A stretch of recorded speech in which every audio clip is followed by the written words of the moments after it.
friends, how's it going? It's me, Betty Jean. For today's video, I'm going to do the My Makeup Year 2020 tag created by Angelica.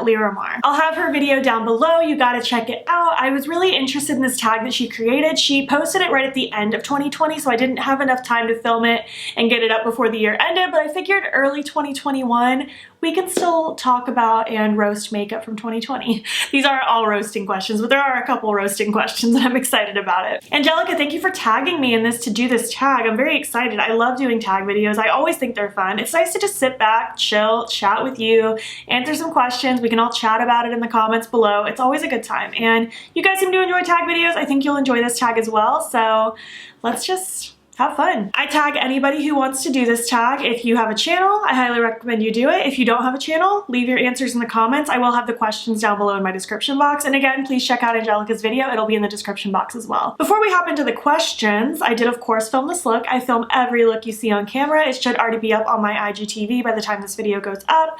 I don't know where this choker's from because it was a gift. This is a Christmas brand wig. Check my FAQ in the description box if you need spelling. And this is a CC brand beanie. All right, with all that being said, let's just answer these questions, talk about some brands and makeup products from 2020.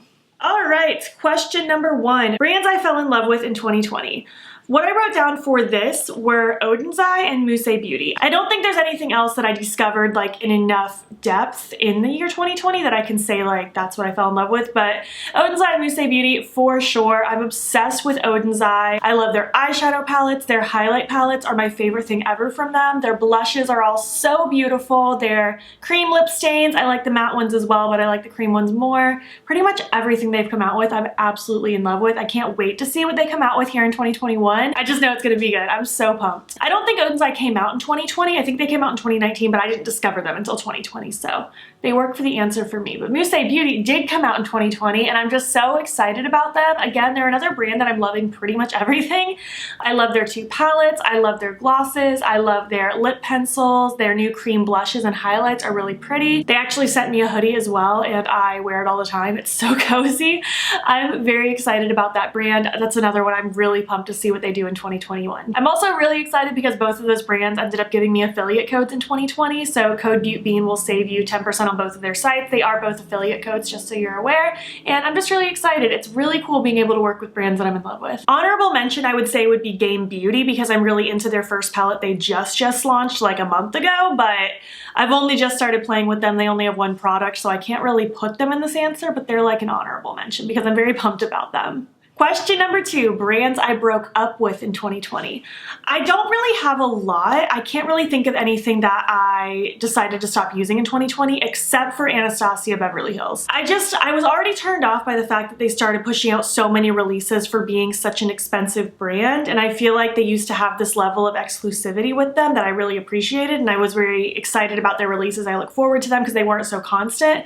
So I was already kind of turned off when like all of the constant releases started. Then the weird side brand from Norvina's brand, but it was like a different brand, but they didn't even like say that it was a different brand till later. It was all a very weird thing. And then in June, a lot of things came to light from ABH just about the way they treated some of their employees. Donnie Darkowitz on Instagram posted screenshots back in June. And I don't know, just a lot of the way they handle their business, I wasn't super impressed with. I'm not necessarily canceling them forever, but I'm definitely not like buying from them right now. We're on a break, so I guess you could say I kind of broke up with them in 2020. Question number 3, makeup product or products I'm happy I didn't buy. I could only think of one thing that I wrote down that I like specifically like almost bought, but then I decided not to, and I'm very happy I didn't, and that was the Urban Decay Wired palette. Is that what it was called? The Wired palette? Let me look it up. I'll just pop a picture up. It was supposed to be kind of the reinvention of the electric palette. I almost bought that one because the electric palette was my first palette, like high-end palette I ever purchased myself. One of my first palettes ever, actually. I thought it would be cool to have that one, kind of revisit that feeling. I thought maybe it would make a good video.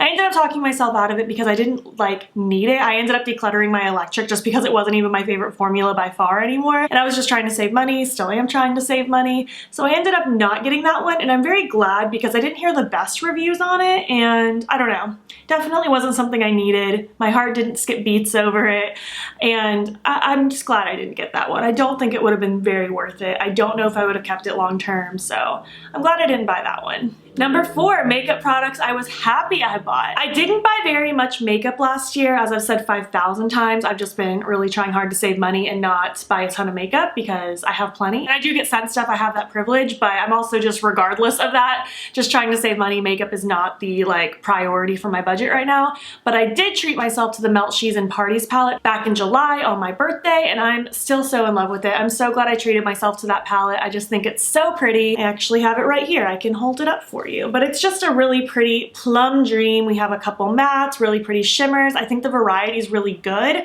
I feel really pretty in these tones. Overall, I'm just absolutely thrilled with this palette, and I'm so glad that I got it. It's one of my favorite palettes I tried last year. Question number 5, overhyped releases of 2020. Now, I feel like a lot of things could be considered overhyped. The makeup market is very oversaturated right now, but the biggest thing that comes to mind for me is the ColourPop Sailor Moon collection. Now, I do want to preface by saying I'm not the biggest Sailor Moon fan. I didn't really watch it growing up. I didn't have people in my life that watched it to introduce me to it. I probably would have liked it. I didn't have anything against it. I just wasn't introduced to it, so I didn't have that nostalgia factor. It was cute, objectively. It's a cute collection. It has that aesthetic, but it's just, it wasn't the best. Like, the blushes were really cute, but the glosses looked pretty much the same. The ultra blotted lips looked pretty much identical. We didn't need all those excess ones. The glitters were also cute. I'll give them the glitters, but the palette was just kind of like, I don't know, there's a lot of sequin shadows in there, which isn't my favorite. I think it also had some pressed glitters. It's all very just like bright and light. There isn't a whole lot of depth and dimension in there. I don't know.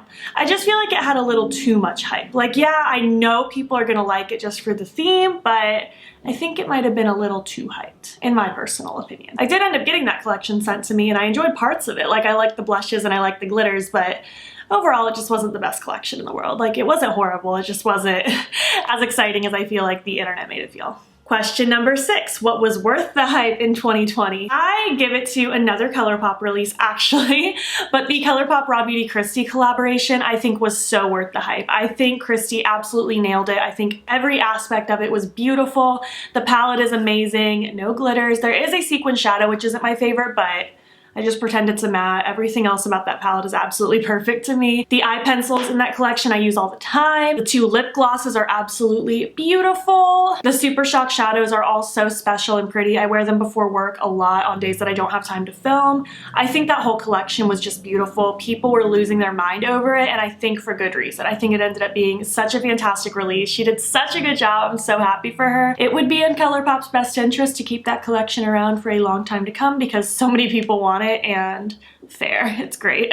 Number 7, best new indie brand for 2020. I'm gonna give this one also to Mousse Beauty. I know I talked about them in question number 1, but they are an indie brand and they did start in 2020, so that is who I'm gonna give the crown to. I think they just did such a good job. They have this really cool art theme. This first line was their Impressionism collection. I really can't wait to see what they do next. I think they speak to a lot of people's aesthetics. I know a lot of people are really into art. I'm not super knowledgeable about it. I've definitely learned a lot just through that brand, to be honest with you, but I'm really excited to see what else they continue to do. I think they have a really cool thing going for them. It's very different, very unique. I think they do a really good job with like attention to detail and making sure everything fits the theme beautifully. I don't know, they do a really good job so far, and I'm just excited to see where they go from there. Again, I am going to give the honorable mention to Game Beauty because they did so good with their aesthetic of their first palette with the game theme makeup line. I'm excited to see what else they do. I think they can do a lot with a gaming themed makeup brand, and I just can't wait to see what else they do in 2021. Number 8, worst release of 2020.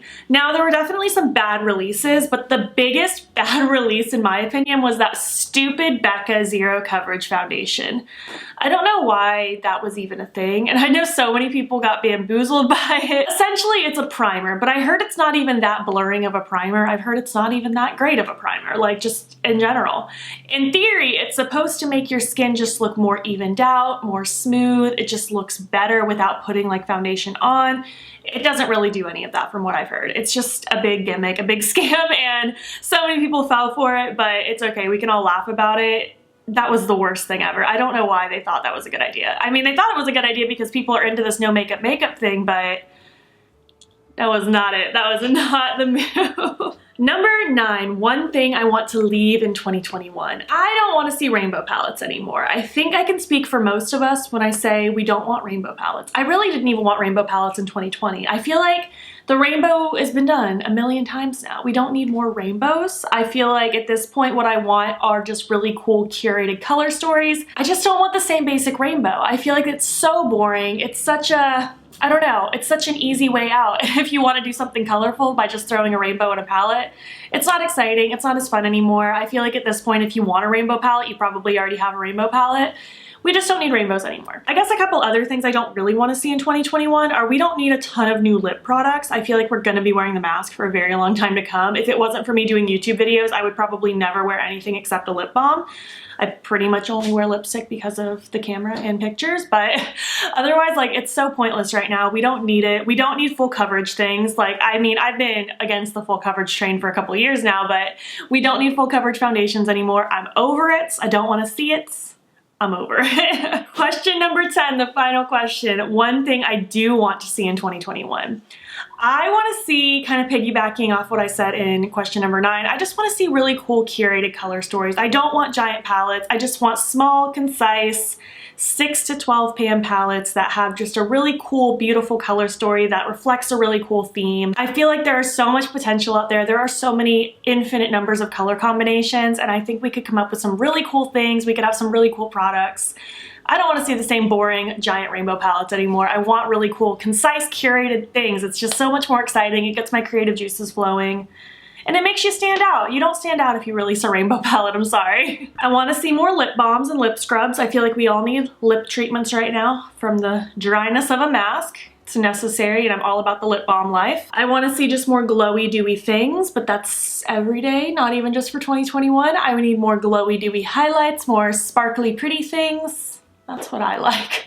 So yeah, this was the My Makeup Year 2020 tag. This was fun. It was fun for me to kind of plan these answers out and think about all of the products and releases that happened in 2020. It was cool to reflect and roast some things that were absolutely awful. Becca, don't make that mistake again. I would love to hear your answers. Please share your thoughts down below. I'm sure I forgot some things that could have fit these categories perfectly, but I just tried to hit my best answers as possible, but I would love to hear your answers. I'd love to hear your thoughts on my answers. If you made it to the end of this video, leave me an animal emoji, and if you liked it, please make sure to give it a thumbs up. If you're not already, please hop over to my Instagram. It's BeautB and follow me there. I post every single day, and don't forget to subscribe. I'm posting most days here as well. Please make sure you're staying informed with everything that's going on in the world. There will be links in my description box that will take you to information and resources and ways in which you can help.